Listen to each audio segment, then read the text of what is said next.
बीजा पोटी शुद्ध बीजा पोटी फळे रसाळ गोमटी मुखी अमृताची वाणी देह देवाचे कारणी सर्वांग निर्मळ चित्त जयसे गंगाजळ मुखी अमृताची वाणी देह देवाचे कारणी तुका म्हणे जाती ताप दर्शने विश्रांती मुखी अमृताची वाणी देह देवाचे कारणी अवधूत चिंतन श्री गुरुदेव दत्त प्रस्तुत प्राप्त कीर्तन रूपी सेवेकरता घेतलेला अभंग विठोबाचे प्राणसखे पंचमवेद निर्माते देहूचे सुप्रसिद्ध साधू महान भगवत भक्त साधकांचे मायबाप महाराष्ट्र भूषण भक्तिज्ञान वैराग्याचे मूर्तिमंत उदाहरण असलेले जगतवंदनीय परमपूजनीय संत श्रेष्ठ संत शिरोमणी संत सम्राट श्रीमंत श्री जगद्गुरू संत तुकाराम महाराज यांच्या कैलासवासी बाबूराव देवळीकृत अभंग गाथेतील 4092 अभंगापैकी 37 नंबरचा 4 चरणाचा उत्कृष्ट महत्त्वाचा सुंदर तुकाराम महाराजांच्या वाङ्मयातून निर्माण झालेला असा हा अभंग आहे. कीर्तनाचा परिहार देणं अतिशय ग्राह्य आहे, उपयुक्त आहे, गरजेचं आहे. त्या संबंधाने, त्या माध्यमातून, त्या विनियोगातून, त्या स्वयंपूर्ततेतून, त्या तद्रूपतेतून, त्या एकरूपतेतून, त्या अंतर्व्यापकतेतून, त्या उदात जगत कल्याणप्रद व्यापक दृष्टिकोनातून, त्या सार सर्वस्ववितेतून, त्या अद्वैत दिव्य प्रणालींना चैतन्यतेतून, त्या भव्यतेतून, त्या दिव्यतेतून अखंड हरिनाम सप्ताह श्री दत्त जयंती निमित्त या जागेचं नाव काय? मठ. भगवान श्री माणिक प्रभू मठ संस्थान, माणिकनगर, घोळा बू, जुक्कल, जिल्हा कामारेड्डी, तेलंगणा, महाराष्ट्र म्हणायला हरकत नाही. या ठिकाणी हा अखंड हरिनाम सप्ताह चालू आहे आणि याचं वर्ष जे काही याची जी परंपरा आहे त्या परंपरेप्रमाणे हा अखंड हरिनाम सप्ताह चालू आहे.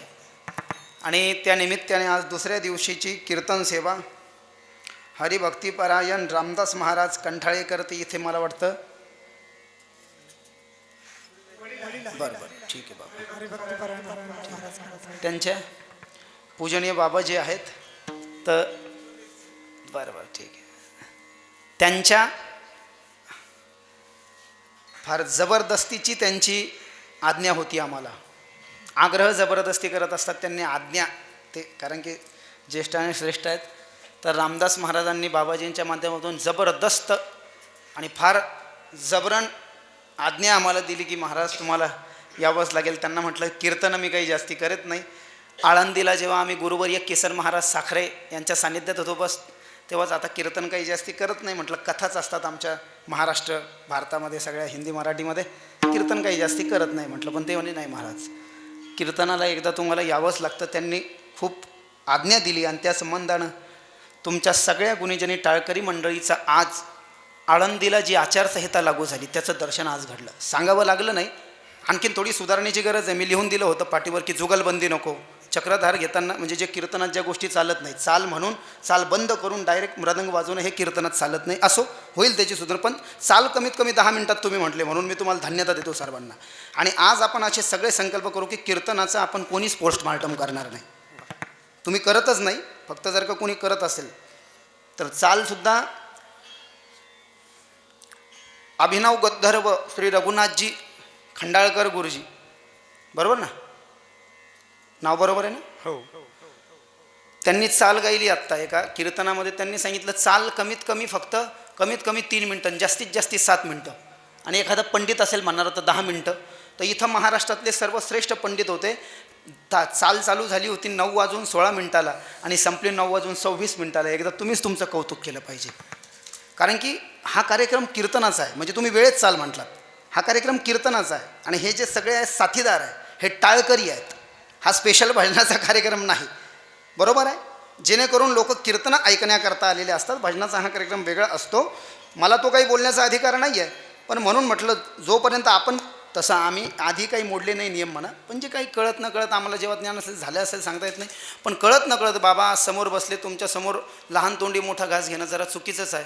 पण काय चालू आहे, काय आचारसंहिता आत्ता निघाली आहे, कार्तिक वारीला आपण पाहिली असेल, मला वाटतं गरजेची आहे. म्हणून या अखंड हरिनाम सप्त्याच्या निमित्तानं आपण सगळेजण संकल्प करू की कोणीच कीर्तनाचे नियम भंग करणार नाही, नियम मोडणार नाही. सोलो परफॉर्मन्स करा. तुम्हाला मृदंग तबला वाजवायचा असेल वेगळ्या स्टेजवर वाजवून जितकं दाखवायचं तितका दाखवा. कीर्तनामध्ये विठोबा रखुमाई विठोबा रखुमाई विठोबा रखुमाई विठोबा रखुमाई विठोबा रखुमाई विठोबा रखुमाई विठोबा रखुमाई. कीर्तनाला उपस्थित असणारे वेदध्यन तत्पर लोक, ज्ञाननिष्ठ तपोनिष्ठ वयोनिष्ठ, ज्ञानवृद्ध तपोवृद्ध वयोवृद्ध, गुणजनी टाळकरी माळकरी वारकरी, नानाविध अन्य सांप्रदायिक मंडळी, दृश्य अदृश्य शक्ती, प्रगड प्रकट चेतना, बालगोपाल, सर्वांना रामकृष्ण हरी. अभंग जगद्गुरू संत तुकाराम महाराजांचा आहे आणि म्हणून या अभंगामध्ये सर्वांगीण विषयाचं वर्णन करता येईल. बहुविध आयाम याच्यामध्ये मांडता येतील. अनेक विषयाचे संदर्भगत अभंगामध्ये देता येतील. म्हणून अभंग घेण्याचा प्रयत्न केला.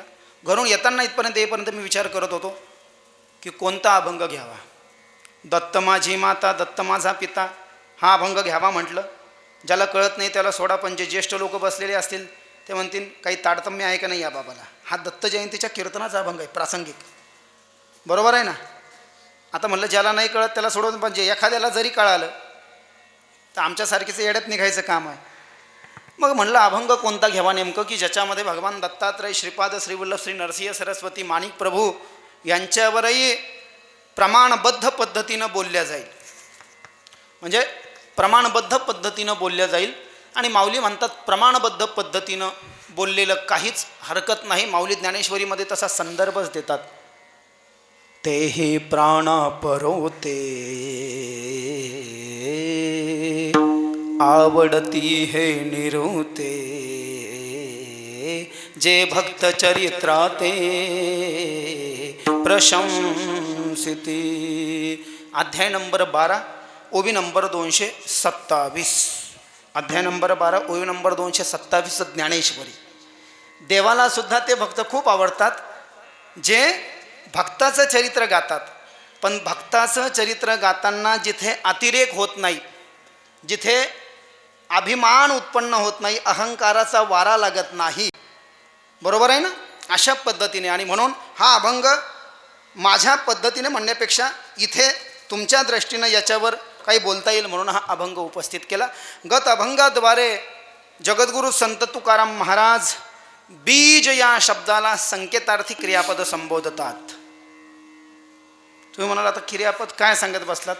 कीर्तनकाराला कमीत कमी 32 विषयांचा अभ्यास पाहिजे. वेदांत 1, व्याकरण 2, उपनिषद 3, वेद 4, श्रुती 5, पुराण 6, संस्कृत 7, तत्वज्ञान 8, ऋचा 9, संहिता 10, वास्तु 11, ज्योतिष 12, कृषिस 13, स्थापत्य 14, आयुर्वेद 15, ज्ञानेश्वरी 16, गाथा 17, हरिपाठ 18, काकडा 19, चांगदेव 65, 20, विचार सागर 21, वृत्ती प्रभाकर 22, संत लीलामृत 23, संतांचे चैत्र 24, भक्तिविजय 25, भावार्थ रामायण 26, एकनाथी भागवत 27, श्रीमद भगवद्गीता 28, विष्णू सहस्रनाम 29, पंचदशी 30, पंचीकरण 31, सार्थ अनुभवामृत वशमत 32, गायन 33, पावल्या 34, भारूड 35.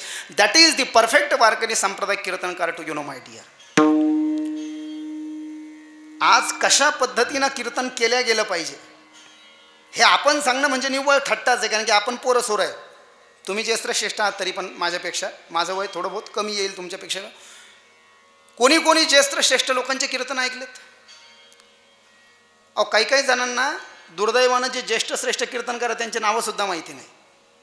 आणि जे ज्येष्ठ श्रेष्ठ लोक आहेत वारकरी संप्रदायामध्ये गणमान्य, त्यांचे कीर्तन लोक म्हणतात डोक्यावून गेले, त्यांना कीर्तन येत नाही अशी चर्चा आहे. जे खरोखर ज्यांनी जीवनभर साधना केली आहे आणि ज्यांच्या श्वासाश्वासामध्ये ज्ञानेश्वरी आणि गाथा आहे. साधने तरी हीच दोन्ही जरी कोणी साधील, परद्रव्य आणि परनारी यांचा धरी विटाळ. 284 अभंगाचा नंबर 4. चरण तुकाराम महाराजांचे कैलासवासी बाबूराव देवडी ग्रदभंग गाथा. ज्यांनी जीवनभर साधना केली आणि शांतीला प्राप्त केलं. शांती परते नाही सुख येर अवघेची दुःख, म्हणवोनी शांती धरा उतरा पैल पार तिरा, काम क्रोध खवळली या अंगी. लक्षात येत आहे का. 289 अभंगाचा नंबर. 4 चरण तुकाराम महाराजाची गाथा. मान अपमान गोवे अवघे गुंडोनी ठेवावे हेची देवाशे दर्शन तेने राहे समाधान शांतीची वस्ती ते खुंटे काळ गती आले ओरेमेस आहे तुका म्हणे थोडे आहे. 84 अभंगाचा नंबर. थोडे आहे चित्तसाह्य झाली या हर्षामर्ष पाही अंगी पांडुरंगी सरले ते 85 अभंगाचा नंबर. अनेक प्रमाण दिले आहे.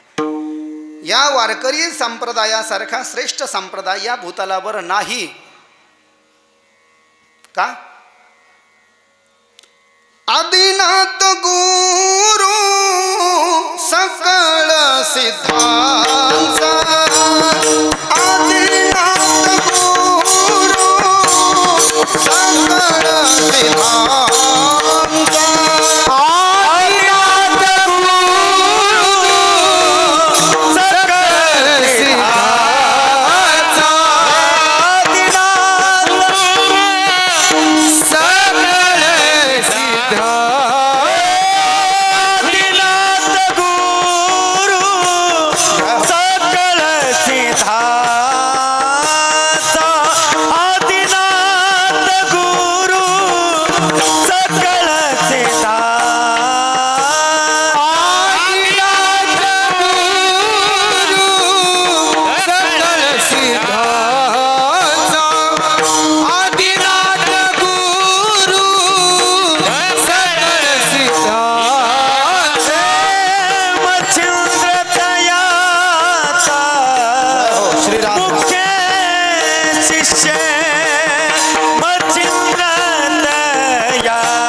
हे प्रमाण इथे का उपयुक्त आहे, लागू आहे आणि ग्राह्य आहे माहिती आहे तुम्हाला? आदिनाथ म्हणजे भगवान शंकर. आणि जर का शास्त्राचा विचार केला तर भगवान शंकर या जगाचं मूळ आहेत. पूर्ण ब्रह्म आहे, स्वयंपूर्ण आहे, मूळ पुरुष आहे, प्राचीन पुरुष आहे. बघा आपण आपल्या लक्षात येईल, हे जग जेव्हा काहीच नव्हतं तेव्हा एकमात्र भगवान शंकर होते. भगवान शंकराच्या मुखातून, लक्षपूर्वक ऐका, भगवान शंकराच्या मुखातून ओमचा जन्म झाला. जगातलं सर्वात पहिलं अक्षर किंवा सर्वश्रेष्ठ अक्षर किंवा अक्षरांचा राजा किंवा बीज मंत्रांचा राजा, ओमचा जन्म झाला.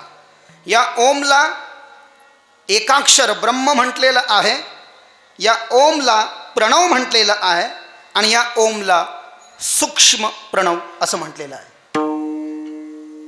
भगवान शंकराच्या मुखातून त्या ओमचा म्हणजे एकाक्षर ब्रह्माचा, प्रणवाचा आणि सूक्ष्म प्रणवाचा, जगातल्या सगळ्यात पहिल्या अक्षराचा, सर्वश्रेष्ठ अक्षराचा आणि बीज मंत्राचा जन्म झाला.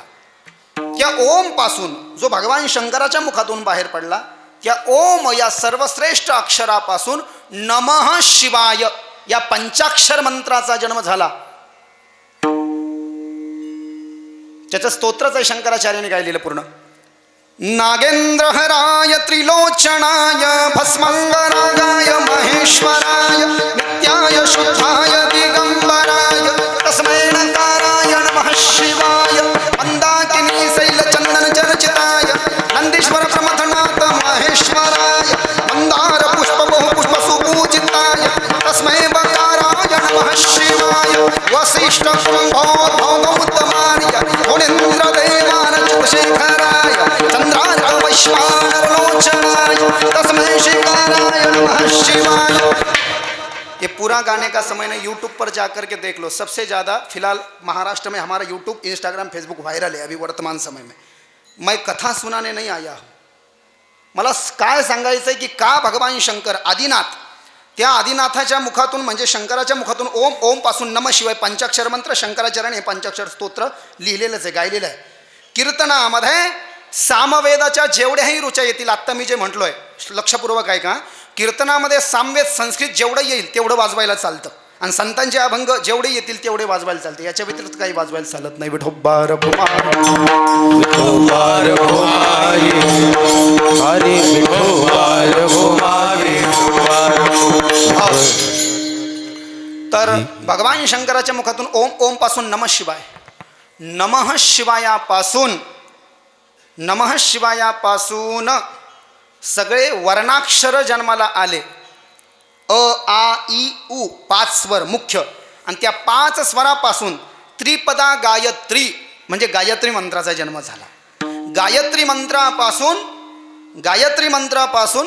4 वेद, हरि ओम सहस्रशीर्षा पुरुषा सहस्राज सहस्रपात भूमिं विश्वतो ऋग्वेद, आणो भद्राग्रतमो यन्तु विश्वतो दब्धासु अपरितास् यजुर्वेद, सामवेद, नमामि शमीशान निर्वाण रूपं विभुं व्यापकं ब्रह्म वेदस्वरूपं निजं निर्गुणं निर्विकल्पं निरीहं चिदाकाशमाकाशवासं भजेऽहम्। रुद्राष्टकम श्रीमद परमहंस गोस्वामी तुलसीदासजी, जेवढंही संस्कृत आलं याला सामवेद असं म्हणतात, हे वाजवायला चालतं। आणि अथर्ववेदामध्ये मोक्षप्राप्तीचे मंत्र सांगितले। हे कुठून आलं भाऊ? भगवान शंकर जर का नसते तर भगवान शंकराच्या मुखातून ओमचा जन्म झाला नसता, ओम पासून नमः शिवाय या पंचाक्षर मंत्राचा जन्म झाला नसता, त्या नमः शिवाय पासून अ आ इ उचा जन्म झाला नसता, त्याच्यापासून त्रिपदा गायत्री मंत्राचा जन्म झाला नसता, त्या गायत्री मंत्रापासून हे 4 वेद जन्माला आले नसते। या 4 वेदापासून 108 उपनिषद, ऐतरीय उपनिषद, तेतरीय उपनिषद, केनोपनिषद, कठोपनिषद, छांदोपनिषद वगैरे वगैरे उपनिषदापासून श्रुती आणि स्मृती, कौसल्या सुप्रजा राम पूर्वा संध्या प्रवर्तते, उत्तिष्ठ नर शारदा कर्तव्यं दैवमानिकम्, उत्तिष्ठोत्तिष्ठ गोविंदो उत्तिष्ठ गरुडध्वजः, उत्तिष्ठ कमलाकान्तं त्रैलोक्यं मंगलं गुरुः, मातः समस्ता जगदा मधुकैर भारोक्षा वक्षो विहारिणी स्थित जनप्रिय दानशीले श्री वेंकटेश दैते तव सुप्रभातम। श्रुती आणि स्मृती कुठून? वेद, उपनिषद, तिथून श्रुती स्मृती, आणि तिथून 18 पुराण, स्कंद पुराण त्याचे 81,000 श्लोक, पद्मपुराण त्याचे 55,000 श्लोक, शिवपुराण त्याचे 24,000 श्लोक, ब्रह्मवैवर्त पुराण त्याचे 18,000 श्लोक, भागवत त्याचे 18,000 श्लोक, विष्णू पुराण त्याचे 23,000 श्लोक, आणि गरुड पुराण त्याचे 19,000 श्लोक। एका ओमने इतना सब कुछ बना डाला। लक्षात येत आहे काय? मग एवढं सगळं जर का बनवलं म्हणून आदिनाथ भगवान शंकर, भगवान शंकरापासून दत्तात्रय म्हणजेच ब्रह्मदेव, चंद्र आणि दुर्वास, आणि दत्तात्रय हे मूळ ज्यांच्या तिथीवर जन्मोत्सवाचा हा सप्ताह चालू आहे, त्यांच्यापासून 9 नारायण, कवी, हरी, अंतरिक्ष, प्रबुद्ध, पिप्पलायन, चमस, द्रुमिल, अभिहोत्रकर, भाजन, हे 9 नारायण भगवान श्रीकृष्णाच्या आज्ञेने नवनाथ झाले। मच्छिंद्रनाथ 1, गोरक्षनाथ 2, जालिंदरनाथ 3, कानिपनाथ 4, गहिनीनाथ 5, वटसिद्ध नागेश नागनाथ 6, भरतरनाथ 7, रेवणनाथ 8, चरपटीनाथ 9। मग तुम्ही म्हणाल याचा काय संबंधित? ऐका ना, तेच तर सांगतोय ना तुम्हाला। आदिनाथ गुरु सकळ सिद्धांचा, मच्छिंद्रतायाचा, या नवनाथापैकी कोण आलं? मच्छिंद्रतायाचा मुख्य शिष्य। मच्छिंद्राने बोधक गोरक्षासी केला, गोरक्ष ओळला गहिनी प्रती, गहिनी प्रता प्रसाद निवृत्ती दातार, आणि निवृत्ती दादा म्हणजे सदाशिवाचा अवतार, निवृत्ती माझा दातार, महाविष्णूचा अवतार, सखा माझा ज्ञानेश्वर। आहे ना प्रमाण? प्रमाण आहे ना वारकरी संप्रदायाचं, आहे की नाही? मग ते निवृत्ती दादा कोण आहेत म्हटले? पुन्हा शंकराचे अवतार आहे, आणि त्यांचे जे बंधू आहेत माऊली महावैष्णव ज्ञानेश्वर महाराज, अलंकावतीच्या समाधीचे राजे, जे की निवृत्ती दादा त्यांचे गुरु आहेत, आणि हे त्यांचे शिष्य आहेत। तर निवृत्तीदादापर्यंत भगवान शंकराची, भगवान दत्तात्रयाची, नवनाथाची नाथ परंपरा आली किंवा तुम्ही दत्त संप्रदायाची परंपरा आली अशी म्हणा. म्हणजे आपला मूळ वारकरी संप्रदाय हा दत्त संप्रदायापासून सुरू झाला आहे, लक्षात घ्या. दत्त, कारण की दत्तात्रय हे मच्छिंद्रनाथाचे गुरु आहेत 1, जालिंदरनाथाचे गुरु आहेत 2, वटसिद्ध नागेश नागनाथाचे गुरु आहेत 3. बरोबर आहे, नवनाथाचं लक्षात येईल आपल्या. हां, मग दत्तात्रय हे नवनाथांचे गुरु आहेत. त्या नवनाथापैकी एक गोरक्षनाथ, गोरक्षनाथापासून गहिनीनाथ, गहिनीनाथापासून नाथापैकी 84 जे सिद्धनाथ आहे त्याच्यापैकी एक निवृत्तीदादा, आणि निवृत्तीदादापासून ज्ञानेश्वर महाराज. आणि मग ज्ञानेश्वर महाराजांना वाटलं हे शाबरी विद्या वगैरे भस्म गिस्म सगळ्याला लावता येत नाही, इथे काहींनी लावलं. पण लावलं ठीक आहे, पण भस्माचा फार मोठा प्रयोग आहे ना. भस्म लावताना एखादा माणूस जर का मरण पावला म्हटले तर मरण पावलेल्या माणसाला कोरडं भस्म वापरायचं आहे. आणि पूजेकरता स्वतःच्या कपाळाला भस्म लावत असू आणि महादेवाला भस्म लावत असू तो ओलं भस्म लावायला सांगितलेलं. कोरडं लावलं तर कोरडं भस्म मेलेल्या माणसाला लावलं जातं. वर्णन आहे, अगोदर आहे का ऋग्वेदाचा मंत्र आहे. मानस्तो केतन ये मान अयो मानु गोषुमानु अश्वेशुरीरीश वीराण मानु रुद्र भामितो वदिर हविष्मित इति सदा मित्व हवामहे इति हस्ते भस्म गृहीत्वा जलमिश्रितम कृत्वा. काय म्हटलं ऋग्वेद? डाव्या हातामध्ये पाणी घ्या, उजव्या हातामध्ये ते भस्माचं इबूत घ्या आणि ते ओलं करा. आणि ओलं करून काय करा, अंगुष्ठ या बोटाचं नाव, याचं नाव तर्जनी, याचं मध्यमा, अनामिका, कनिष्ठिका. हे जे 2 बोटं आहे हे 2 मधले म्हणजे याचं नाव मध्यम अनामिका. या 2 बोटांना ते ओलं केलेलं भस्म डाव्या भोळेपासून उजव्या भोळेपर्यंत घ्या. या मधल्या बोटानं वरची रेष, या खालच्या बोटानं खालची रेष, आणि उजव्या अंगठ्यानं पुन्हा उजवीकडून डावीकडे, भुवाळीच्या पासून सुरू करून भुवाळीपर्यंत संपवायचं, डावीकडून उजवीकडे. त्याच्या पुढे जाता कामा नये. त्याचेही मंत्र जर का तुम्हाला, मला महाराष्ट्रामध्ये लोक डिटेलाचार्य म्हणतात, मी इतके डिटेल देऊन जाणार आहे आता अर्ध्या घंट्यात की पुन्हा 30 वर्ष डिटेल ऐकायची गरज नाही पडली पाहिजे. विठोबा रखुमाई,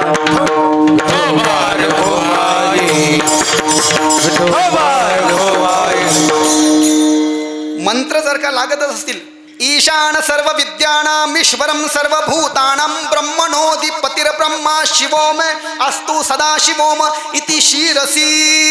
या मंत्रानं कपाळाला भस्माच्या 3 रेषा लावा. ओम तत्पुरुषाय विद्महे महादेवाय धीमहि तन्नो रुद्रः प्रचोदयात. या मंत्रानं जिभेला भस्म लावा. अघोरेभ्यो त घोरेभ्यो घोर घोर तरेभ्यो सर्वेभ्यं सर्व शर्वेभ्यो नमस्ते अस्तु रुद्ररूपेभ्यं रथये. Don't take tension. डोक्यावरून चाललंय का? टेन्शन नाही घ्यायचं म्हटले. हे अवघड जर का वाटत असलं म्हणले मॅटर तर काहीच ताण नाही. ओम नमः शिवाय, ओम नमः शिवाय, ओम नमः शिवाय म्हणून अख्ख्या अंगाला लावून टाका म्हटले. बरं, मग अख्ख्या अंगाला म्हणजे त्याचंही प्रमाण आहे ना, accurate measurement to you know my dear. अंदाजी टोला नाही. हा, अंदाजी टोला कुठंतरी घेऊन जातो म्हणले, नको अंदाजी टोला.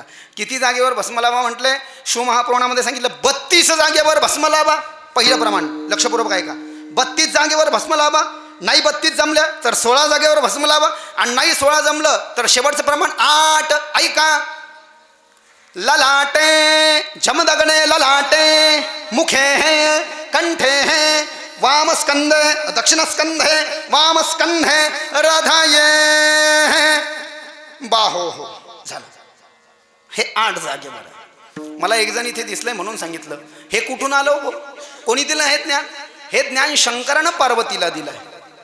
शंकर पार्वतीला देतात. एवढा सर्वश्रेष्ठ संप्रदाय आपला वारकरी संप्रदाय. आणि या वारकरी संप्रदायाचे मूळ भगवान शंकर आहेत. भगवान शंकर हे पहिले वारकरी आहेत, पहिले भजन करणारे आहेत. जगामध्ये सगळ्यात पहिलं गायन भगवान शंकरांनी केलेलं आहे. जगामध्ये सगळ्यात पहिले नृत्य करणारे भगवान शंकर आहेत. आणि जगामध्ये सगळ्यात पहिले व्याकरणाचा जन्म देणारे भगवान शंकर आहे. 7 सुरांना निर्माण करणारी भगवान शंकर आहे. आणि असे भगवान शंकर आपल्या संप्रदायाचं मूळ आहे. आणि ते मूळ असल्या कारणानं या ठिकाणी ती मूळ प्रणाली, ते मूळ तत्व आमच्या भगवान दत्तात्रय श्रीपाद श्री वल्लभ श्री नरसिंह सरस्वती स्वामी समर्थन माणिक प्रभूपर्यंत आलेलं आहे. आणि त्याचा परमानंद आहे की त्याच्या निमित्तानं हा सप्ताह. आणि मग अभंग खूप सारे होते. दत्त बसे औदुंबरी त्रिशूळ डमरू. आता हे अभंग घ्यायचे म्हणजे सोडवायलाच एक तर डोकं. आम्ही दत्ताचे साधक, संप्रदायाचा अभ्यास थोडा बहुत आमचा वृंदावनची साधना आहे. काय काय सांगावून कुठं कुठं सांगावं, इथंच हे अपुरं पडतंय बाबा. म्हणून हा आवडता एक अभंग मी घेतला. तर मला सांगायचं आहे का, तिथून हा विषय लांबला की जगामध्ये सर्वश्रेष्ठ संप्रदाय वारकरी संप्रदाय. आपल्या वारकरी संप्रदायाचा सिद्धांत आहे, मतांतर नाही. एखाद्याचं माझं व्यक्तिगत मत आहे ते तुम्हाला मान्यच असेल नाही असं नाही, पण मी जर का एखादा संताचा प्रमाण इथे सांगितलं किंवा माऊलींची ओवी सांगितली किंवा एकनाथी भागवतातली ओवी सांगितली आणि भावार्थ रामायणातली ओवी सांगितली, क्या किसी माई के लाल में हिम्मत है उसको नकारने की? क्यों भैया? क्योंकि संत कह रहे हैं ना, धर्मरक्षावया करणे आटी आम्हासी वाचा बोलो वेदनीती करू संती केले ते 137 अभंगाचा नंबर.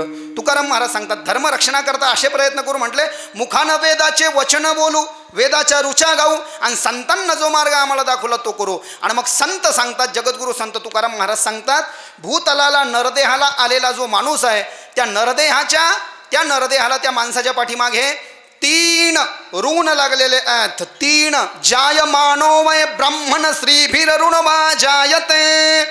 जन्माला आलेल्या प्रत्येक माणसाच्या पाठीमागे 3 कर्ज आहे, ऋण कर्ज. एक आहे देवाचं कर्ज म्हणजे देवऋण, दुसरं आहे पित्रांचं कर्ज म्हणजे पितृऋण आणि तिसरं आहे ऋषी ऋण. या 3 ऋणातनं जर का त्याला उत्तीर्ण व्हायचं असेल तर त्यानं चांगल्या कुळात जन्माला येणं गरजेचं आहे. आता चांगल्या कुळात केव्हा जन्माला येईल? पूर्वसुकृताचा, पूर्णाभ्यासाचा, दास सद्गुरूचा, तोची जाणे, माझ्या वडिलांची मिरासिगा, देवा तुझी चरणसेवा, पांडुरंगा. चांगल्या कुळामध्ये माणूस केव्हा जन्माला येईल? जेव्हा माणसाचा खानदानी वारकरी पिंड आहे. काय म्हटलं मी? डायरेक्ट भस्मगिस्म लावलं, अष्टगंध आणि मग तुळशीची माळ वगैरे घातली, पण मनात जर का आलं नको नको, वासना जर का नाही आवडता आली म्हणले पुन्हा काढून फेकली, तर असा वारकरी नाही म्हटले. मग या शुद्ध कुळामध्ये जन्माला येण्याकरता अनेक जन्माचं जे पुण्य आहे ते पदराला असलं पाहिजे. हे उजळले भाग्याता अवघी चिंता वारली, अवघी चिंता वारली, अवघी चिंता वारली. भाग्याचा अवघी चिंता वारली, अवघी चिंता वारली, अवघी चिंता वारली.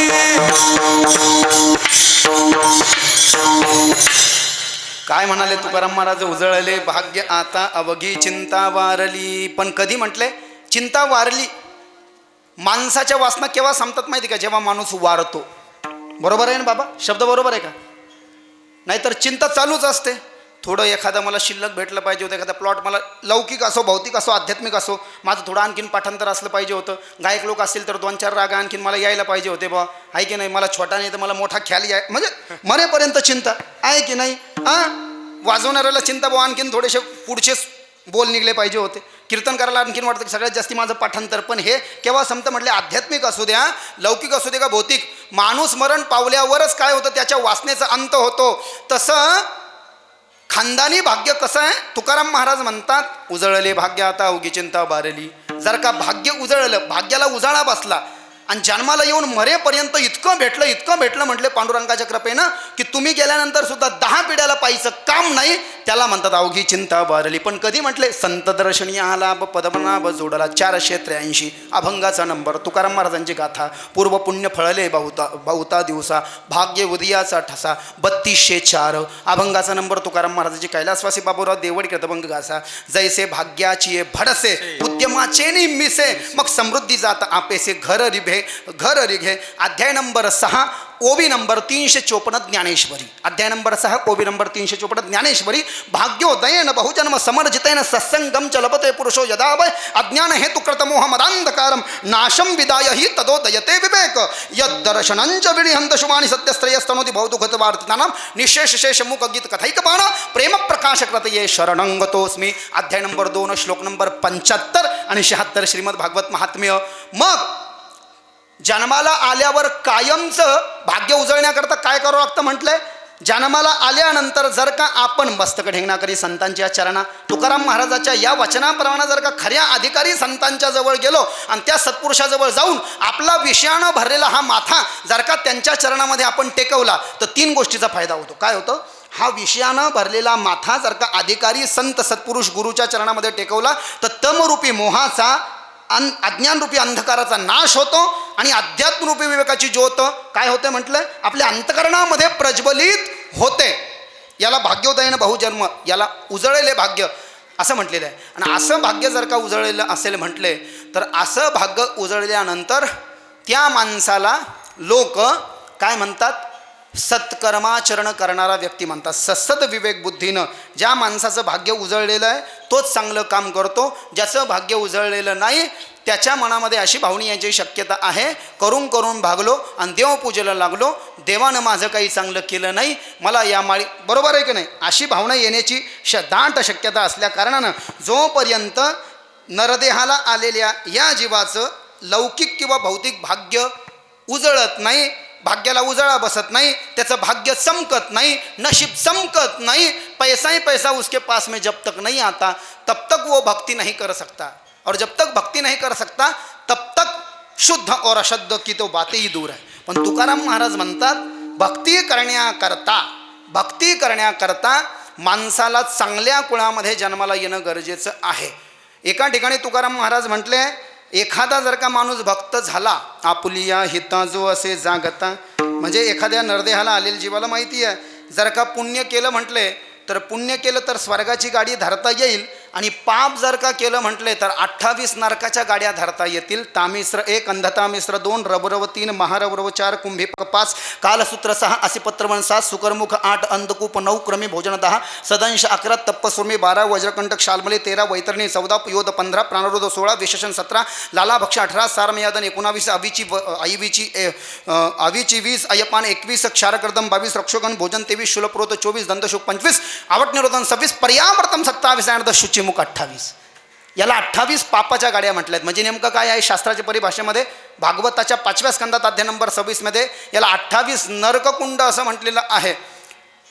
विषयाचे सुख येथे वाटे गोड, विषयाचे सुख येथे वाटे गोड, सुख येथे वाटे गोड, विषयाचे सुख येथे वाटे गोड,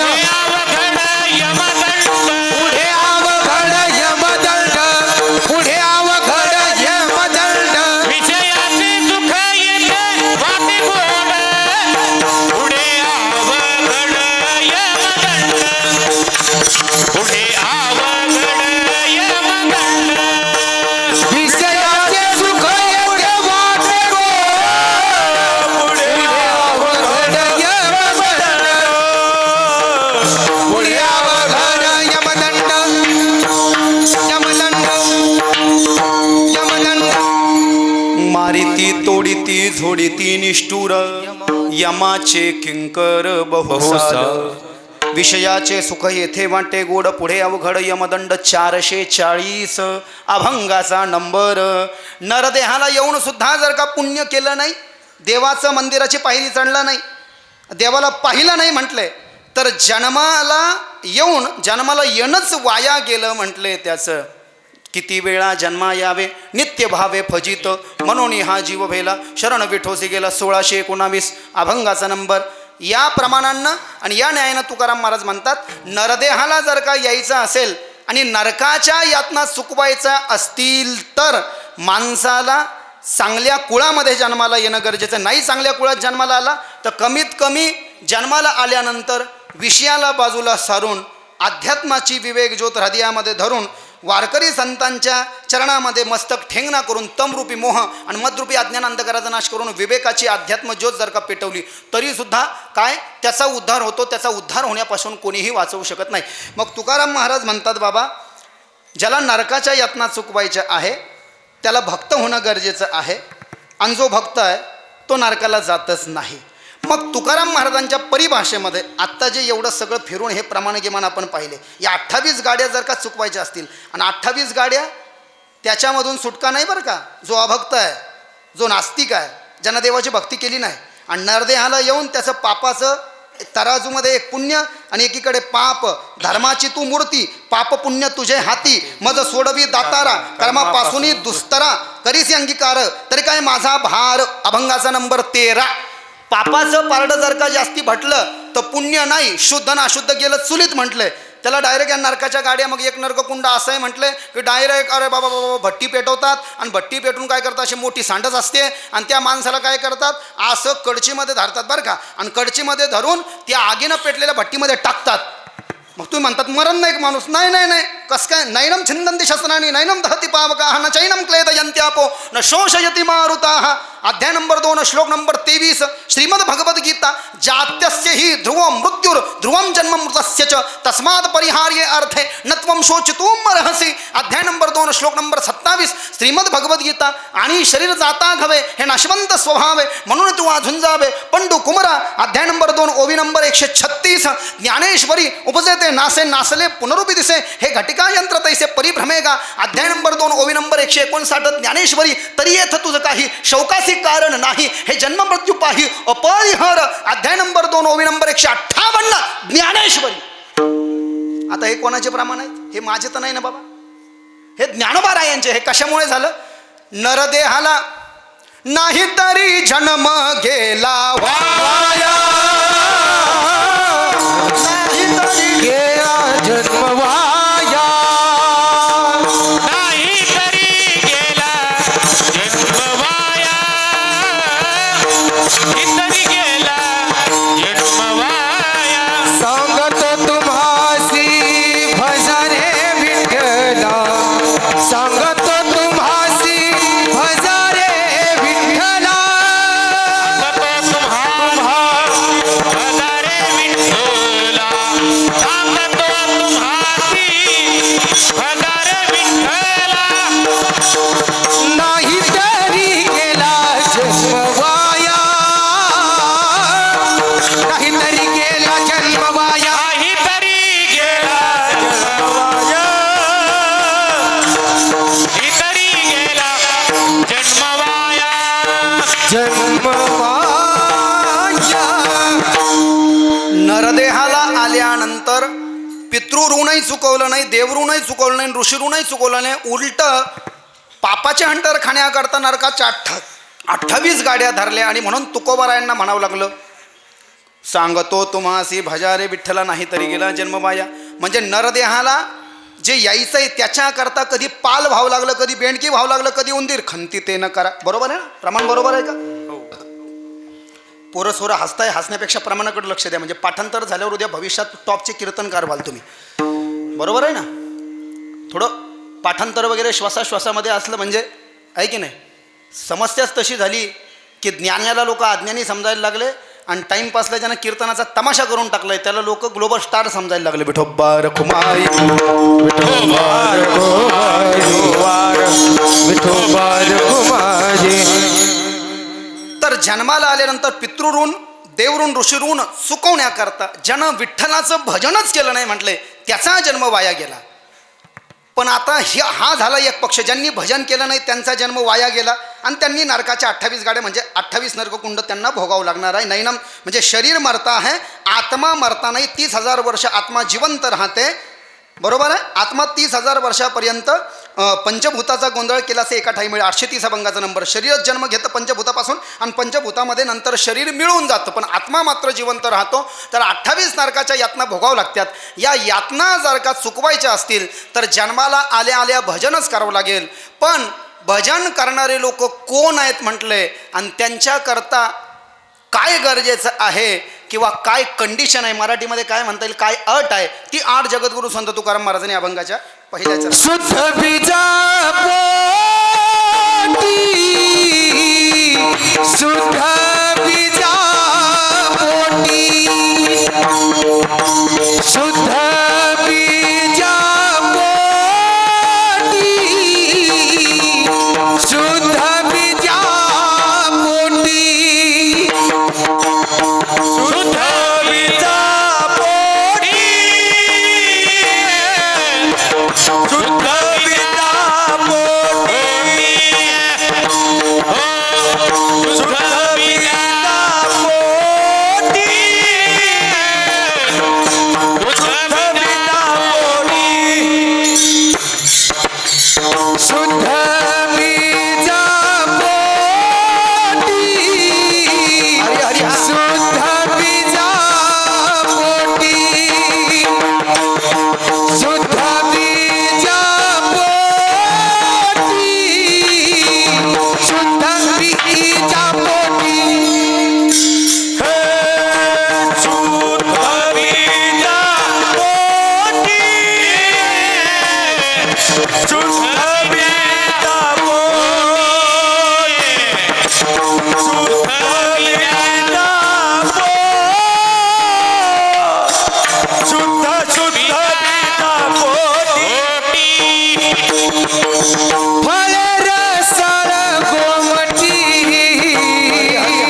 मुखी अमृताची वाणी मुखी अमृताची वाणी मुखी अमृताची वाणी मुखी अमृताची वाणी मुखी अमृताची वाणी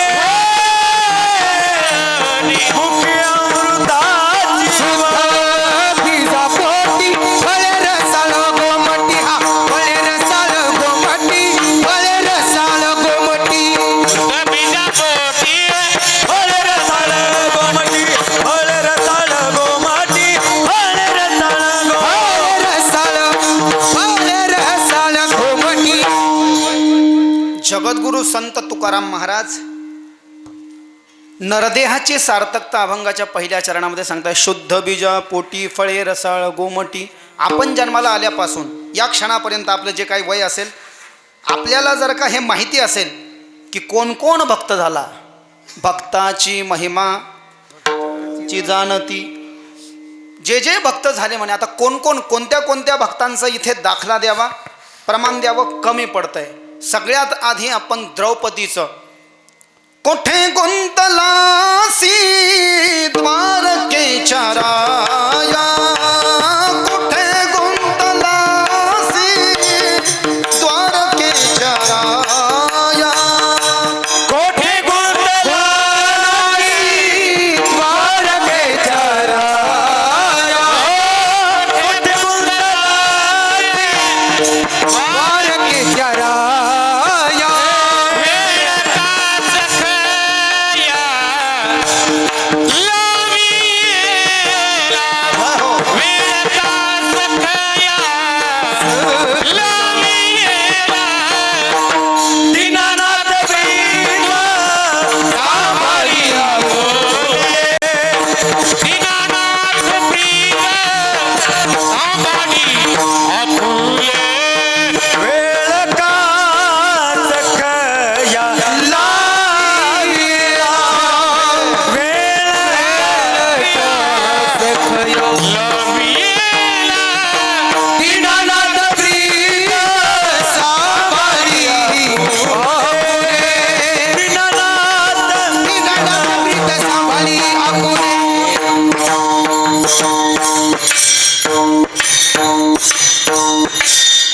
हे प्रमाण कशा करता दिलं कोण सांगू शकेल. द्रौपदीनं भगवान श्रीकृष्णांना बोलवलं. दुःशासन जेव्हा भर सभेमध्ये दुर्योधनानं सांगितलं म्हणून द्रौपदी रजस्वला असतानाही तिला ओढून घेऊन आला, जो की धर्मशास्त्रामध्ये दोष आहे. रजस्वला 4 दिवस बाजूला जेव्हा असते विटाळची स्त्री, तेव्हा ब्रह्महत्येचे दोष सांगितलेले आहेत. आणि ब्रह्महत्येचे असे 5 दोष आहेत. त्यामध्ये ब्रह्महत्या 1, गोहत्या 2, स्त्रीहत्या 3, बालहत्या 4, मातृपितृगुरु हत्या 5. हे 5 दोष आहेत. रजस्वला स्त्री जी आहे ती पहिल्या दिवशी जी आहे ती विटाळशी असते. दुसऱ्या दिवशी ब्रह्माचा घात म्हणजे ब्रह्मघातिनी तिला म्हटलेलं आहे. तिसऱ्या दिवशी तिला परटीन म्हटलेलं आहे. आणि एक दिवस त्या 4 दिवसापैकी ती चांडाळी नसते. त्याकरता तिचा स्पर्श निषिद्ध आहे. तरी यानं तिला ओढत ओढत आणलं. आणि मग तिला ओढत ओढत आणल्यानंतर आपल्यावर असा बाका प्रसंग येऊ द्या, वाईट नका वाटू दे. युनिव्हर्सल बोलतोय, सगळ्या जगाचं बोलतोय, इथलचं सोडून इथं सगळं चांगलं आहे. आपलं कसं म्हटलं, कधी मध्ये केलं तर केलं, नाही तर तेल लावत गेलं. त्याचे काय म्हटलं मी, केलं तर केलं, नाही तर तेल लावत गेलं. म्हणून देवाचा अनुभव एखाद वेळेस येतो किंवा येत नाही. पण द्रौपदीनं भगवंताला बोलवल्यावर दुःशासनाला दुर्योधन म्हणला की लाओ इस पांचाली को ला करके मेरे जंघा पर बिठा दो, इसका चीर हनन कर लो. तेव्हा जगद्गुरु संत तुकाराम महाराजांनी द्रौपदीच्या भावगता भंगामध्ये या प्रमाणामध्ये मांडलंय. द्रौपदीनं भगवान श्रीकृष्णाचा धावा केल्या केल्या भगवान श्रीकृष्ण आले. साडी इतकी दिली की वरता वरता परेशान झाला दुःशासन. पण का? तुकाराम महाराजाला हे सांगाय, शुद्ध बीजा पोटी फळे रसाळ गोमटी. मग असं कोणतं बीज होतं? द्रुपद राजाचं. द्रुपद राजाची मुलगी आहे ना द्रौपदी. आणि मुलगा कोण? महाभारत दृष्टद्युम्न का? द्रौपदी आणि जन्म कसा झाला यांचा? द्रुपद राजा यज्ञ करत असताना द्रुपद राजाला अग्नीनं प्रसन्न होऊन एक मुलगा आणि मुलगी दिली होती. साक्षात अग्नी म्हणजे तेज आहे आणि अग्नी म्हणजे देवाचं मुख आहे. अग्नी म्हणजे भागवतामध्ये भगवान श्रीकृष्णाची विभूती आहे. मग अग्नी जगामध्ये देवाचं जर का मुख असेल, तेज असेल, शुद्धता असेल आणि त्या अग्नीनं एक मुलगा आणि मुलगी जर का द्रुपद राजाला दिली असेल तर याला अशुद्धता म्हणणार की शुद्धता? तुकाराम महाराजाच्या दृष्टिकोनानं ही आहे शुद्धता. आणि तुकाराम महाराज म्हणतात देवाच्या दृष्टीमध्ये सार्थ भक्त होण्याकरता शुद्ध बीजा पोटी फळे रसाळ गोमटी. हे एक उदाहरण झालं. दुसरं भगवान दत्तात्रय. गुरुचरित्राचे पारायण चालू आहे सध्या. मी गुरुचरित्राचा परम साधक आहे. 7 दिवस बोलत नाही, फक्त कथा कीर्तनात बोलतो. आता बोलावं लागतंच कीर्तनात, वेगळा अर्थ करून घेऊ नका. तुम्हाला वाटेल कीर्तन म्हणजे दक्षिणा भेटते, तो विषय नाही आहे. आणि त्यातली त्यात मी आचार्य आहे, दक्षिणा घेण्याचा अधिकार आहे, पण तो विषय नाही. एखाद्याच्या डोक्याला खाजवलं बाबा नाही कीर्तनात बोलतात म्हणजे काय फक्त तोही विषय होऊ शकतो, तसं नाही. कथा कीर्तनात बोलावं लागतं. 7 दिवस आम्ही मौन असतो. पाणीसुद्धा आम्ही घरचं आणलं, इथे पाणी नाही. डॉक्टर साहेबांनी त्या बाबांकडे बसवलं आम्हाला. तिथे आमच्या शिष्याने आम्हाला चहा वगैरे करून दिला. आम्ही फक्त फळं घेतले. एक टाईम आमचं फक्त जेवण आहे आणि एक टाईम उपवास आहे. म्हणजे उपवास आहे जेवण एकच टाईम, म्हणून थोडीशी शक्ती वगैरे कमी पडली आणि टाळकरींची साथ भेटली. पण मला सांगायचं काय, भगवान दत्तात्रय सगळ्या शुद्धतेचे बीज आहे आणि सार आहे. गुरुचरित्राचं सार आहे. पहा तुम्ही, वर्णन केलंय संस्कृतमध्ये. जगत वंद्य अवधूत दिगंबर दत्तात्रय गुरु तुम्हीच ना. याच्यामध्ये भगवान दत्तात्रयाच्या जीवनाचा आणि रोजचा दैनंदिन पूर्ण क्रम मांडलाय की कुठे आंघोळ करतात, लक्षपूर्वक आहे का, उठतात कुठे, सकाळचं स्नान कुठे करतात, स्नान झाल्यावर चंदन कुठे लावतात, मुख तांबूल म्हणजे विड्याचं पान कुठे खातात, भिक्षा कुठे मागतात. जगत वंद्य अवधूत दिगंबर दत्तात्रय गुरु तुम्हीच ना. अनन्य भावे शरणागत मी भव भयवारण तुम्हीच ना. कर्तवीर्य यदु परशुराम ही प्रभो दिले गुरु तुम्हीच ना. स्वामी जनार्दन एकनाथ तरी कृतार्थ केले तुम्हीच ना. नवनारायण सनाथ करुणी पंथ निर्मियल तुम्हीच ना. अरे मच्छिंद्राजती प्रवृत्त केले जन उद्धारा तुम्हीच ना. दासो पंता घरी रंगले परमानंदे तुम्हीच ना. नाथ सतनीचे सोपदार तरी श्री गुरु दत्ता तुम्हीच ना. युगायुगी निज भक्त रक्षणा अवतरता गुरु तुम्हीच ना. बालुणमत्त पिशाच वृत्ती धारण करता तुम्हीच ना. स्नान काशीपुरी चंदन पंढरी संध्या सागरी तुम्हीच ना. करुणी भिक्षा करविरी भोजन पंचाणेश्वरी तुम्हीच ना. काय म्हटलंय? स्नान काशीपुरी चंदन पंढरी. काही ठिकाणी पंढरपूरला चंदन लावतात आणि काही ठिकाणी तीर्थराज प्रयागला लावतात. दोन्ही भावे लक्षात घ्या. काशीला स्नान करतात भगवान दत्तात्रय, पंढरपूरला किंवा प्रयागला चंद्राची उटी लावतात. मग कोल्हापूरला जाऊन भिक्षा मागतात. पांचाळेश्वरला जेवण करतात. बीड जिल्ह्यामध्ये पांचाळेश्वर आहे ना, पैठण रोडला, तिथे जेवण करतात. आणि तुळजापूरला विड्याचं पान खातात. आणि संध्याकाळी प्रवचन ऐकण्याकरता बिहारमध्ये जातात. झोपायला आईच्या घरी माहूरला जातात. माहूरला आयगिरी नंदिनी नंदित महेगिनी विश्व विनोदिनी नंदिनुते गिरिवर विंद शिरोधिनी वासिनी विष्णु विलासिनी जिष्णुनुते भगवती हे शित कंठ कुटुंबिनी भूरि कुटुंबिनी भूरि कुटे जय जय हे महिषासुर मर्दिनी रम्यक वर्दिनी शैलसुते. आवाज थोडा कमी असू दे. झोपण्याकरता तिथे माहूरला आणि सकाळी योग करण्याकरता गिरनार पर्वतावर आहे. एका दिवसामध्ये हजारो किलोमीटरचा प्रवास करणारे जगामध्ये एकमात्र भगवान दत्तात्रय आहे. पण ते दत्तात्रय हे का करू शकले? जरी भगवान दत्तात्रय हे शंकर भगवान विष्णू ब्रह्मदेवाचे अवतार जरी असले तरी तुकोबारायाच्या दृष्टीमध्ये शुद्ध बीजा पोटी फळे रसाळ गोमटी. आत्री ऋषी हे ब्रह्मदेवाचे मानसपुत्र आहे. सप्तर्षीपैकी आत्री एक आहे. आणि आत्रीची पत्नी अनुसया. अत्रे हे पत्न्यनुसया त्रिजज्ञेषु यशस्सुतान दत्तं दुर्वाससं सोम मात्मेशं ब्रह्म संभवान. श्रीमद भागवत 4:1-15. श्रीमद भागवत स्कंद नंबर 4 अध्याय नंबर 1 श्लोक नंबर 15. येतंय का लक्षात? काय म्हटलं मी? 4:1-15 भागवताच्या 4थ्या स्कंदातल्या पहिल्या अध्यायातल्या 15 नंबरचा श्लोक आहे. आत्री ऋषीच्या घरी अनुसूया माता गर्भवती होती. आहे का पाठ एकनाथ महाराजांचं प्रमाण? धरी अवतार विश्वतारावया. हरी हरी अवतार विश्वतारा भया. हरी अवतार विश्वतारा भया. हरी अवतार विश्वतारा भया. श्रीची अनुसया बरोधर. श्री अनुसया बरोधर.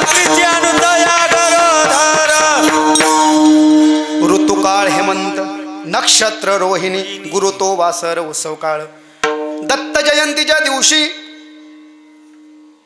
हेमंत ऋतू रोहिणी नक्षत्र वार गुरुवार शुक्ल पक्ष पौर्णिमा तिथी अनुसया माता गर्भवती आत्री ऋषी संध्याकाळची संध्या करायला कुठे गेलेले आहेत म्हटले नदीवर गेलेले आहेत ब्रह्मा विष्णू महेश अहंकार डेंजर आहे माऊली म्हटले ब्रह्मा विष्णू महेशाच्या तिन्ही पत्न्या सावित्री ब्रह्मदेवाची पत्नी पार्वती शंकराची पत्नी आणि लक्ष्मी विष्णूची पत्नी तिघांना अभिमान झाला आमच्यासारखी श्रेष्ठ पतिव्रता या जगामध्ये दुसरी कोणी नाही अहंकार असा आहे म्हणले पूर्ण ज्ञानाला स्पर्श करत नाही लक्षपूर्वक ऐका पूर्ण ज्ञानाला स्पर्श करत नाही पण तो ज्ञानी कोणता जो ज्ञान भगवंताच्या चरणामध्ये समर्पित करतो पूर्ण ज्ञानाला स्पर्श करत नाही आणि आज्ञालाही स्पर्श करत नाही पण ज्ञानी आणि अज्ञानी यांच्या दोघाच्या मधात जो लोंबकळला म्हणले त्याला मात्र नवल अहंकाराची गोठी विशेषण लगे अज्ञानापाठी सज्ञानाचे झोंबे कंठी नाना संकटी नाचवी अध्याय नंबर 13 ओवी नंबर 82 ज्ञानेश्वरी 13व्या अध्यायातले 82 नंबरची पूर्ण ज्ञानाला स्पर्श करायची हिंमत नाही त्याची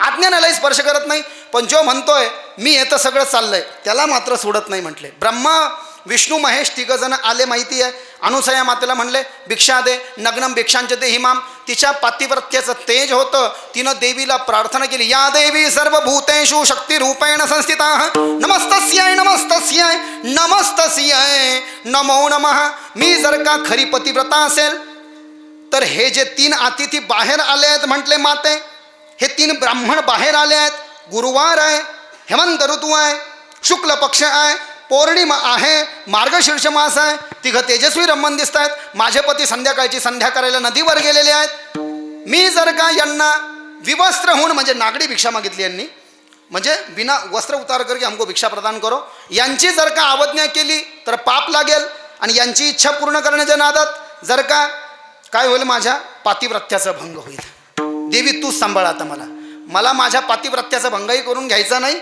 आणि यांची आज्ञाही मोडायची नाही काय तेज म्हणावं लागेल त्या तुका म्हणे पतिव्रता तिची देवावरी सत्ता जर का खरं तेज पाहायचं असेल ना पातिव्रत्याचं रामायणामध्ये थोडा प्रवेश करा रावणाची सून सुलोचना आणि रावणाच्या 1 लाख मुलापैकी सगळ्यात मोठा मुलगा काय नाव त्याचं इंद्रजित हा निकुंभिला किल्ल्यावर लक्ष्मण दादाला युद्धामध्ये परास्त करण्याकरता यज्ञ करत होता त्या यज्ञाचा विध्वंस करण्याकरता शरभ गवय मेध कुंभ गंधमादन अंगद हे सगळे वानर गेले लक्ष्मण दादा अंगदाच्या खांद्यावर बसले लक्ष्मण दादानं इंद्रजिताचा जो रथ निघाला होता यज्ञातून त्याला बाण मारून त्या यज्ञामधून निघणाऱ्या रथाला नष्ट केलं एका बाणानं इंद्रजिताच्या शिरच्छेद केला एका बाणानं इंद्रजिताचा उजवा हात तोडला एका बाणानं डावा हात तोडला आणि एका हातानं कमरेपासून पायाचा भाग वेगळा केला आता लक्षात घ्या पातिव्रत्याचं तेज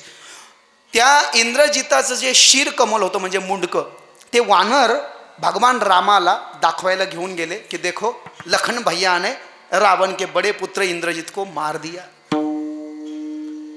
हे धड तिथंच यज्ञभूमीजवळ डावा हात तिथेच आणि उजवा हात जो होता इंद्रजिताचा तो उजवा हात जाऊन पडला त्याच्या बायकोच्या दरवाजात इंद्रजिताची बायको सुलोचना शेषनागाची मुलगी अनंतम वासुकिम शेषम पद्मनाभम च कंबलम शंखपालम च धत्राष्ट्रम तक्षकम कालियम तथा एतानि नवनागानि नागानांच महात्मनाम सायंकाल पठे नित्यम प्रातकाल विशेषतः तस्य भयं नास्ति सर्वत्र विजयी विनयी भवेत पचायला थोडं जड आहे आजचं कीर्तन तरी क्लिष्ट वेदांत नाही सांगितलं आमच्या साखरे महाराजासारखा पचवा काही हरकत नाही नको टाइमपास तमाशा थोडं पचवा विठोबा रखो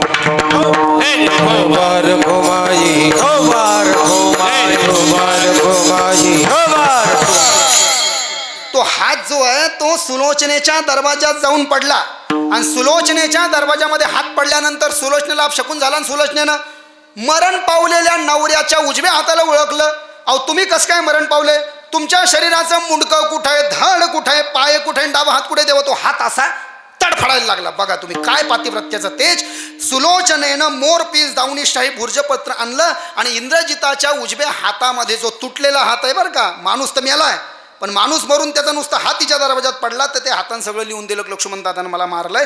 हे आहे पातिव्रत्याचं तेज. तसं माता अनुसया ही सगळ्यात मोठी पतिव्रता सांगितले गरुड पुराणामध्ये. एका ब्राह्मणाला श्राप दिला होता एका ब्राह्मणानं की तू मला धक्का लावलाय. मांडव्य ऋषीने त्यांना शंकूवर बसवलं होतं आणि त्याची बायको त्या आंधळ्या ब्राह्मणाला खांद्यावर घेऊन चालली होती, तर स्तंभाला धक्का लागला. तर मांडव्य ऋषींना या ठिकाणी त्रास झाला. त्यांनी श्राप दिला, उद्याचा सूर्य निघायच्या आधी तू जर का उद्याचा सूर्य पाहिला तर मरशील. मग बायको जी होती म्हणली मांडव्य ऋषीने माझ्या नवऱ्याला श्राप दिला. अनुसया मातेकडे गेली, सूर्य निघला नाही पाहिजे, माझा नवरा जर का मेला तर माझं एवढं वाईट नाही. तर अनुसया मातेनं सूर्याची प्रार्थना करून बरेच वर्ष सूर्योदय सुद्धा होऊ दिला नव्हता. तो सूर्योदय थांबवला होता. ती माता अनुसया आत्री ऋषींची पत्नी आणि तिथे दत्तात्रयाचा जन्म प्राकट्य झालेलं आहे. आणि मग ती माता अनुसया देवीला प्रार्थना करते. आलो का तिथे आपण पुन्हा विषयावर.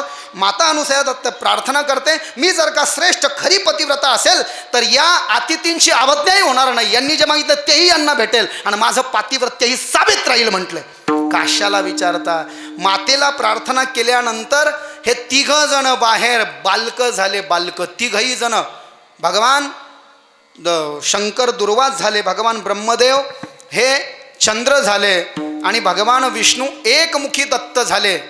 दिगंबरा दिगंबरा श्रीपाद वल्लभ दिगंबरा दिगंबरा दिगंबरा श्रीपाद वल्लभ दिगंबरा दिगंबरा दिगंबरा श्रीपाद वल्लभ दिगंबरा दिगंबरा दिगंबरा श्रीपाद वल्लभ दिगंबरा दिगंबरा दिगंबरा श्रीपाद वल्लभ दिगंबरा दिगंबरा दिगंबरा श्रीपाद वल्लभ दिगंबरा दिगंबरा दिगंबरा श्रीपाद वल्लभ दिगंबरा दिगंबरा दिगंबरा श्रीपाद वल्लभ दिगंबरा दिगंबरा श्रीपाद वल्लभ दिगंबरा दिगंबरा दिगंबरा श्रीपाद वल्लभ दिगंबरा अवधूत चिंतन श्री गुरुदेव दत्तात्रय भगवान माणिक प्रभू भगवान की जय. इथपर्यंत आणायचं होतं मला. शुद्ध बीजा पोटी फळे रसाळ गोमटी. आत्री ऋषीनं अनुसया मातेसोबत लग्न झाल्यानंतर त्यांचा जो पर्वत होता कुलदेवतेचा, वृक्ष नावाचा कुलपर्वत सांगितला, त्या वृक्ष नावाच्या कुलपर्वतावर आत्री ऋषींनी आपल्या पत्नीला सोबत घेऊन 100 वर्ष प्राणायाम करून एका पायावर साधना केली होती अशी. आणि मग ब्रह्मा विष्णू महेश दर्शन द्यायला आले होते आणि म्हणाले होते की आमच्या तिघांच्या बायकाला जेव्हा अभिमान होईल तेव्हा दत्त जयंतीच्या दिवशी आम्ही तिघजण दत्तात्रय होऊन येऊ. म्हणले आमच्याच इथं तुम्हाला मुलगा होऊन का यायचं. कोण म्हटलं? आत्री ऋषी आणि अनुसया माता. कोणाला? ब्रह्मा विष्णू महेशाला. तर म्हटले आम्ही देव आहोत. म्हटले देव, आम्हाला जन्म येण्याकरता तुमच्यासारखं शुद्ध कुळ पाहिजे, शुद्ध बीजा पोटी फळे रसाळ गोमटी. आत्री ऋषी आणि अनुसया माता यांच्यासारख्या शुद्ध कुळामध्ये भगवान दत्तात्रय रूपी रसाळ गोमट फळ लागतं. बरं का लागतं म्हटलंय? उत्तराभंगाच्या 2ऱ्या चरणात. मुखे अमृताची वाणी मुखे अमृताची वाणी मुखे अमृताची वाणी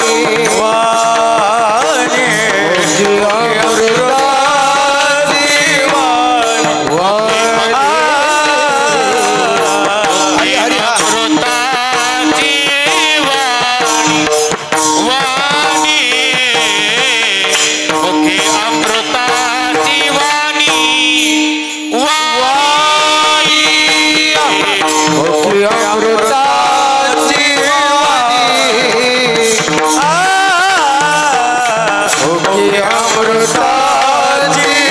वाणी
त्यांची जी साधना आणि तप आहे आणि त्या साधना आणि तपामुळे त्यांच्या ठिकाणी निर्माण झालेली जी दिव्यता आणि शुद्धता आहे, त्या शुद्धतेकरता भगवान ब्रह्मा विष्णू महेश यांनी 100 वर्षापूर्वी त्यांच्याकडूनच शब्द घेऊन ठेवला अत्रि ऋषी आणि अनुसया मातेकडनं की तुम्ही आम्हाला वचन द्या की आम्हाला तुमचे पोरं करून घ्याल. शुद्ध बीजा पोटी फळे रसाळ गोमटी. शुद्ध बीजापोटी म्हणजे ज्या परिवाराचं बीज किंवा कुळ शुद्ध आहे तिथे जे मुलं आहेत त्यांना फळं असं संबोधलंय तुकाराम महाराजांनी थोडक्यामध्ये. पण शुद्ध बीजापोटी ही अशी दत्तात्रयासारखी रसाळ गोमटी फळं या ठिकाणी जगत कल्याणाकरता आली. ते ओळखायचं प्रमाण उत्तर समाधान अभंगाच्या 2ऱ्या चरणामध्ये. मुखी अमृताची वाणी देहदेवाचे कारणी. भगवान दत्तात्रयच फिरत फिरत नंतर ब्रह्मदेव निघून गेले बरं का चंद्र सावित्रीसोबत, आणि दुर्वास शंकर निघून गेले. एक मुख्य दत्त राहिले. एकोपी दत्तस्य कृत प्रमाणो दशाश्वमेधाम भ्रतेन तुल्य दत्त प्रणामीन पुनर्भमाय.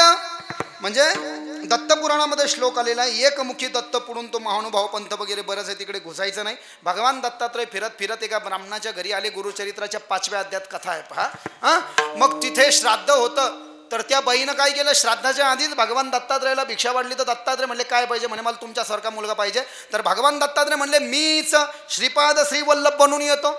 अध्याय नंबर 5 ते अध्याय नंबर 10 पर्यंत श्रीपाद श्रीवल्लभांचं चरित्र आहे. गोकर्ण महाबळेश्वरला गेले, तिथे त्यांनी पिठापुरमला वगैरे बरोबर आहे ना साधना वगैरे केली. आणि मग तिथे त्यांनी रजकाचा सुद्धा उद्धार केला. रजकाला म्हटले जा तू राजा होशील म्हटले. आणि मग 11व्या अध्यायामध्ये तेच नरसिंह सरस्वती म्हणून आले.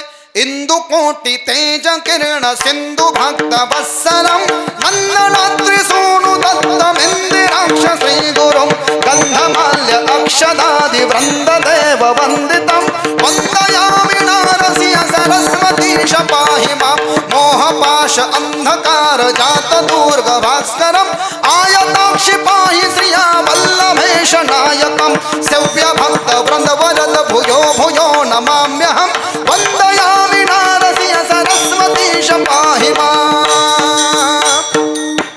नरसिंह सरस्वती अष्टकम गुरुचरित्र अध्याय नंबर 40 ओवी नंबर 122 ते 130 नरसिंह सरस्वती अष्टकम म्हटलेलं आहे. याला कीर्तन करायचं तर इतकं डिटेल करा, नाही तर दुसरे कामं धरलेले बरे. निव्वळ थट्टन टाइमपास नकोच म्हटले. त्याला अर्थच नाही आहे. ऐकणाऱ्याचं नुकसान, टाळकऱ्यांचं नुकसान, दक्षिणा देणाऱ्याचं नुकसान, बरोबर आहे की नाही बाबा.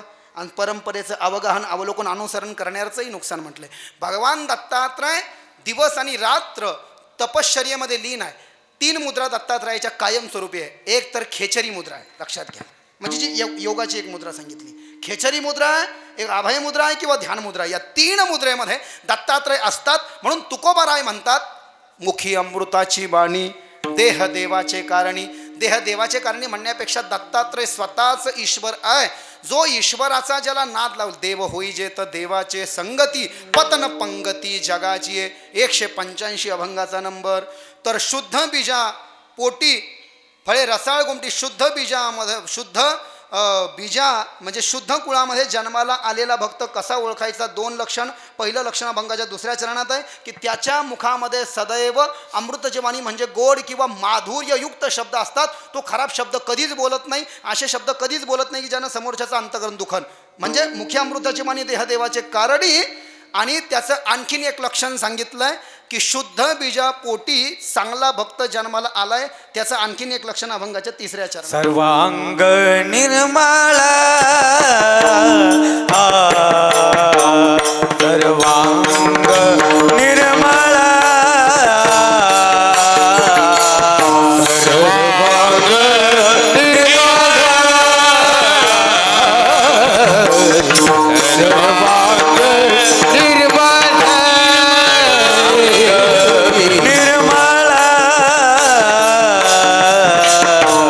सर्वांग निर्मळ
निर्मळ चित्त जयसे गंगाजळ.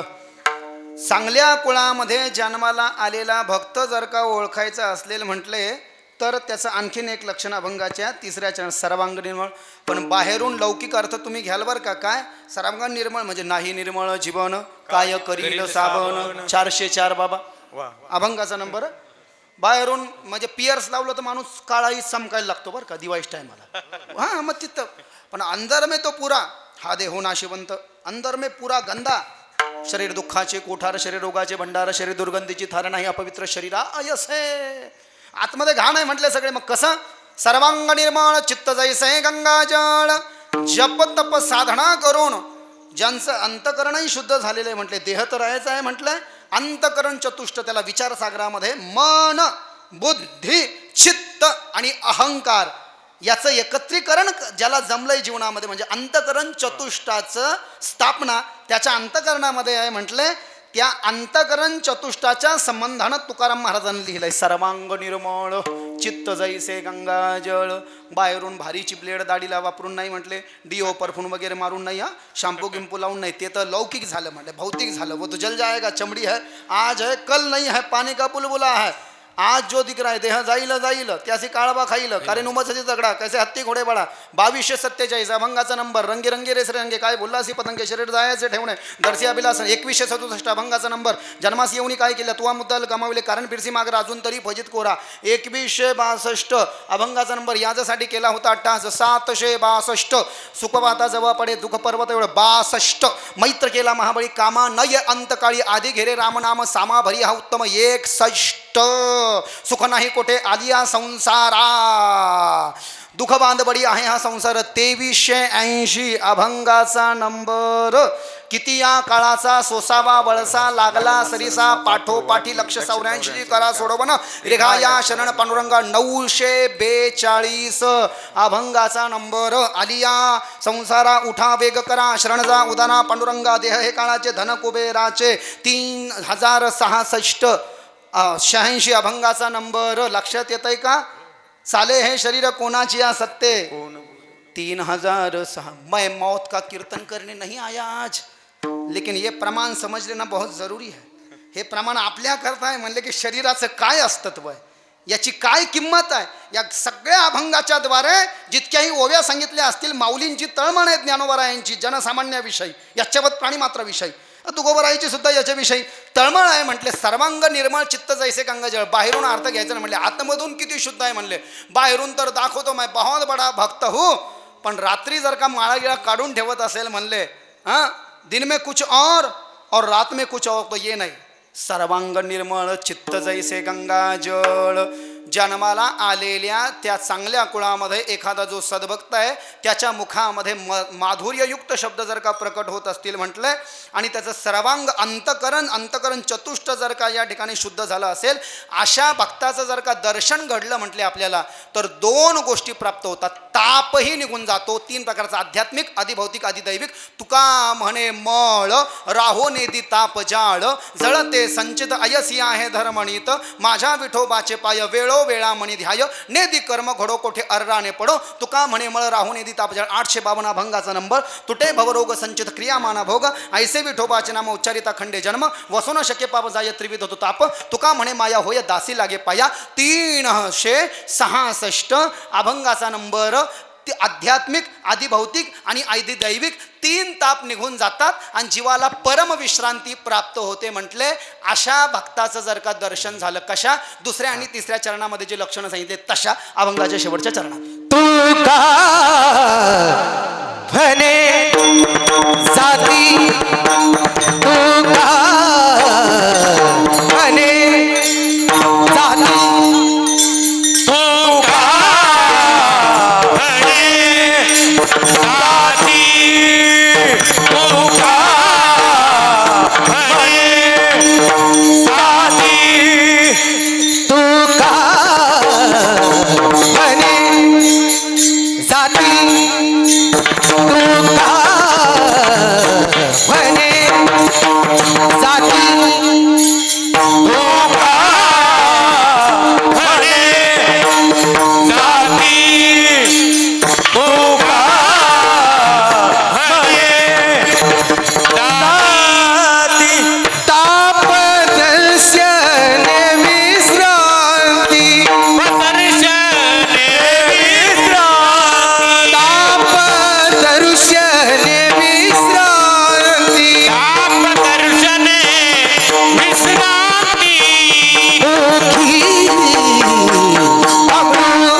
कीर्तनामध्ये विठ्ठलाच्या जागेवर विठोबा रखमाई आलं. जुन्या लोकांना असेल माहिती, नवीनचे डोके चक्रावून गेले असतील. गुरुवर्य साखरे महाराजांच्या पारंपरिक फडावर विठ्ठलाचं भजन केलं जात नाही, विठोबा रखमाईचं भजन म्हटलं जातं. आणि गुरुवर्य साखरे महाराजांचा आम्ही गुरुमंत्र घेतलेला असल्यामुळे आता महाराज ब्रह्मलीन झाले, परंतु वेदांत कौस्तुभ होते, काय बाणी अमोघ. आणि आता जे भजन होईल ते संप्रदायपूर्वक आहे. सर्व पुरुषांनी हात अशा स्थितीमध्ये, एक टाळी एक लय एक स्वर एक ताल. माऊल्यांनी जागेवरच टाळी वाजवायची, पण भजन मात्र म्हणायचं आहे आमच्या सर्वांसोबत. हरी विठोबा रखुमा, हरी विठोबा रखुमाई.